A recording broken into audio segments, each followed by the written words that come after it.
শিশুর ভিতরে আদর্শ গড়ার শুরুটা হোক ছোটবেলা থেকেই। এজন্যই আমরা এনেছি শিশুদের আদব সিরিজ এবং শিশুদের আখলাক সিরিজ। প্রতিটা সিরিজে আছে 10টি করে চমৎকার গল্পের বই, মোটা আর্ট পেপারে ছাপা, রঙিন আর খুব আকর্ষণীয়।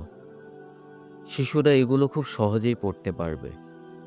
গল্পের মাধ্যমে শেখানো হয়েছে কিভাবে বাবা মাকে সম্মান করতে হয়, বড়দের সাথে কেমন ব্যবহার করা উচিত এবং রাসূলুল্লাহ সাল্লাল্লাহু আলাইহি ওয়াসাল্লামের আদর্শ জীবন। এই বইগুলো শুধু গল্প না, শিশুর নৈতিক গঠন, মানসিক বিকাশ আর দ্বীনি শিক্ষা একসাথে দেওয়া হচ্ছে। আর সবচেয়ে ভালো ব্যাপার হলো বইগুলো যাতে খুব সহজে না ছিঁড়ে যায় এমনভাবে তৈরি করা হয়েছে। এখন সারা বাংলাদেশে যে কোনো জায়গা থেকে আমাদের কাছে অর্ডার করতে পারেন। আমরা সারা বাংলাদেশে দিচ্ছি ক্যাশ অন ডেলিভারিতে, হোম ডেলিভারি সার্ভিস। অর্ডার করতে এখনই আমাদের ফেসবুক পেজে মেসেজ করুন অথবা আমাদের হোয়াটসঅ্যাপ নাম্বারে নক করুন। আপনার সন্তানের জন্য আজই উপহার দিন মূল্যবান শিক্ষা আর সুন্দর ভবিষ্যৎ।